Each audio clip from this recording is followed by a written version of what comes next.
bringing discovery back to mobile games, and it's John from Samsung. Hey everybody, good morning. All right, so we're going to talk discovery, or I guess sort of the lack thereof, right? I think, sort of the industry mantra in mobile gaming is that discovery is dead. But if you've been in the industry as long as I have, you know that that wasn't always the case, right? So, 10, 12 years ago, sort of, in the early days of the App Store and of the mobile gaming industry, mobile game publishers, they built growth strategies around virality and sort of, discoverability, right?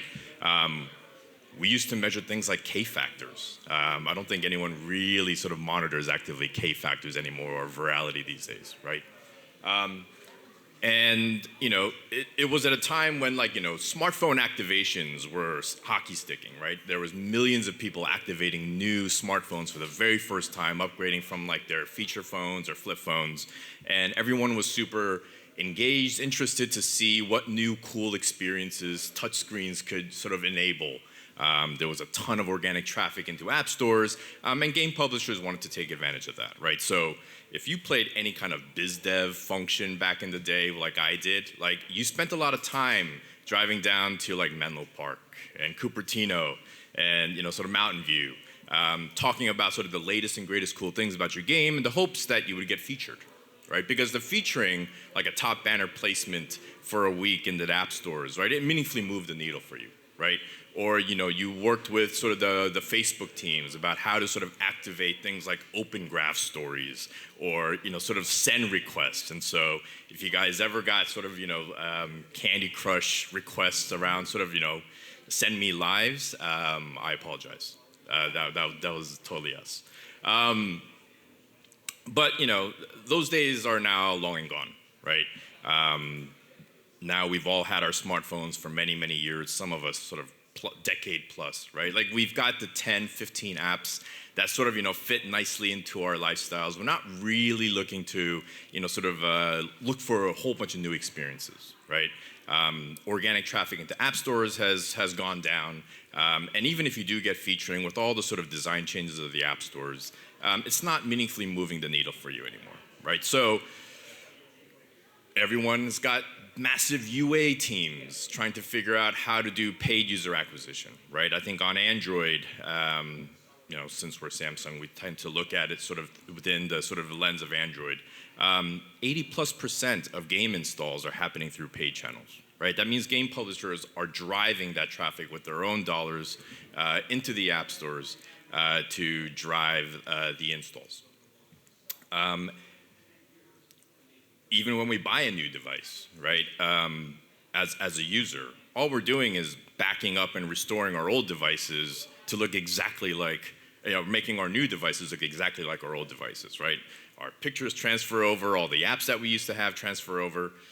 That's just sort of the way the ecosystem runs today, right? And now, these ad networks and the game publishers, they're trying to catch your attention where your attention already is. I can't open Instagram these days without a game ad sort of in my face, in my news story, in my Instagram stories, right?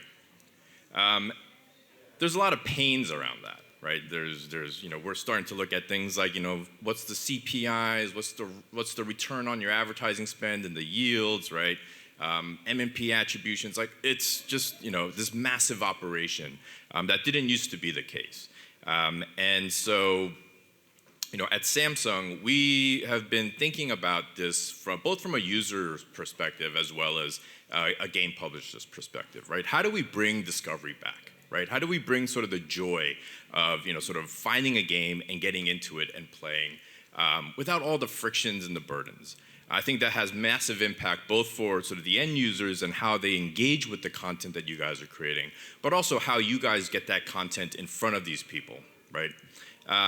So, at Samsung, we are a technology company. We predominantly sort of, are in the hardware space. You guys know our phones and our TVs. But really, sort of, the way that we look at technology is how do we utilize technology to drive sort of, a new user experience, a sort of, solving pain points. How do we innovate to create these types of new experiences for our customers? And, for us, we look at this particular problem around discoverability as something that we think we can solve.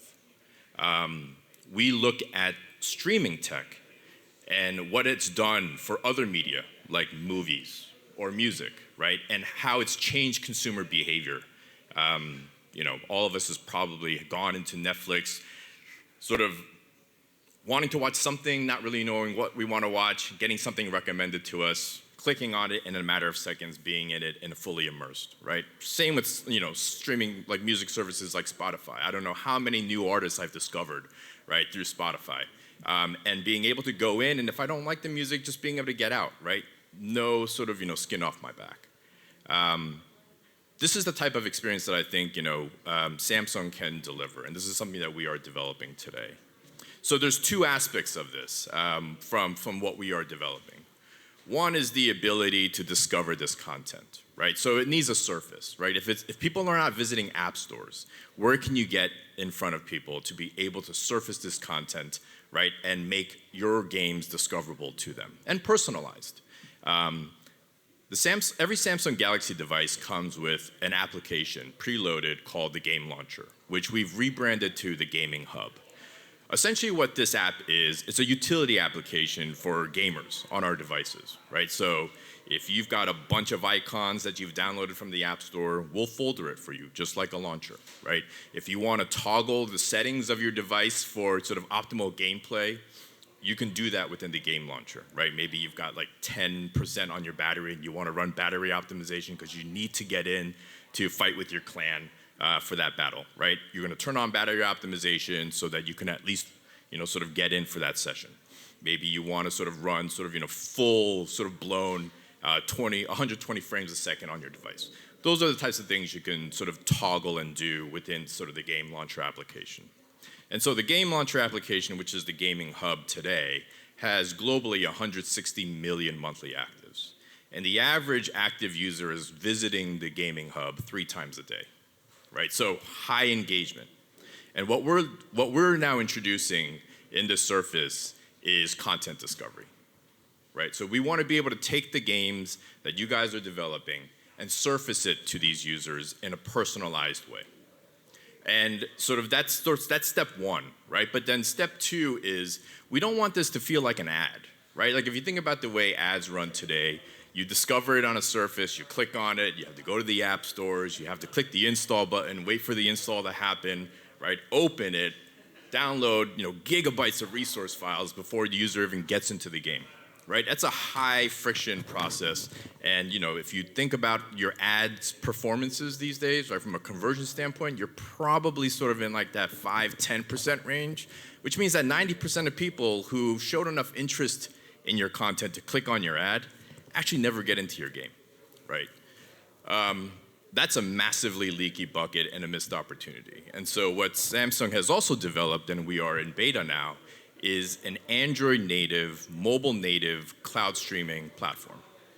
What that means is that we are able to take Android native APKs and preload them into our Android-based virtual machines, and we can actually start streaming these games directly to your device.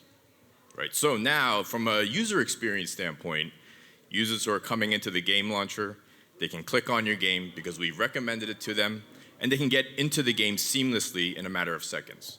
All the actual APK and all the gigabytes of resource files that you guys download from the CDNs, right? Those are all preloaded onto our virtual machines, kept warm, and instantly delivered to users on demand, right? So this is a way for us, we believe, that we can sort of, reimagine sort of mobile game distribution on mobile, on our devices, right? We want to bring back sort of the joy and excitement of discovering new content in the same ways, right, that you do for movies and media today. And as game publishers, this has huge ramifications in how you think about user acquisition. Now, we're not saying that this is going to get rid of paid, right? Paid will still be there in terms of sort of user acquisition channels, but now you can imagine a scenario where you drive an ad click and the ad click takes the user directly into the game, right? What would your user economics be look like if you could drive 100% conversion of your ad clicks to actual gameplay versus the 5 or 10% that you're seeing today, right? That would have massive impact to the bottom lines and how you guys sort of think about and build out your user acquisition strategies. So, this is what I wanted to share with you guys today. This is the work that we're doing at Samsung on the mobile side.